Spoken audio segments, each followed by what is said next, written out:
కరుణించు. ఇవి నా మాటలు కావు, శ్రీ శంకరాచార్యుల వారు భజగోవిందంలో చెప్పారు. నాకు తెలిసి మరణాన్ని సైతం జయించిన వారు యేసుక్రీస్తు ఒక్కరే.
నువ్వు హిందువేనామ్మా?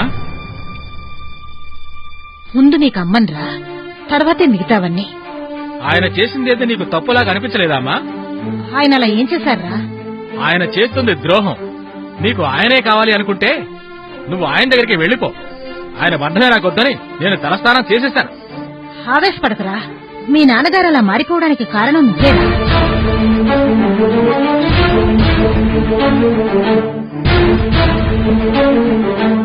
10 ఏళ్ల క్రితం నీకు యాక్సిడెంట్ అయి నువ్వు బతకడమే కష్టమని డాక్టర్లు చెప్పినప్పుడు నిన్ను కాపాడింది ఇంకెవరో కాదురా, నీకు ద్రోహం చేశారని అంటున్నావే మీ నాన్నగారు. ఆయన కొలిచే దేవుడురా.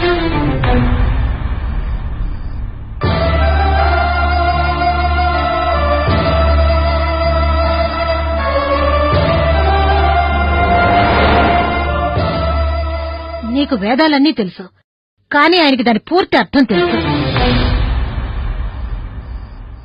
ఆయన మతాన్ని పూజించడం లేదు, ఆయన దేవుణ్ణి పూజిస్తున్నారు. నువ్వు నీ దేవుణ్ణి వదిలేసి మతాన్ని పూజిస్తున్నావు. ఆయన నీ తండ్రి అయినా నువ్వు ఆయన క్రిస్టియన్ గా చూస్తున్నావు. నువ్వు హిందువు అయినా కూడా ఆయన నిన్ను కొడుకుగానే చూస్తున్నారు. నీకు కోప్పడ్డం మాత్రమే తెలుసు, ఆయనకి ప్రేమ చూపి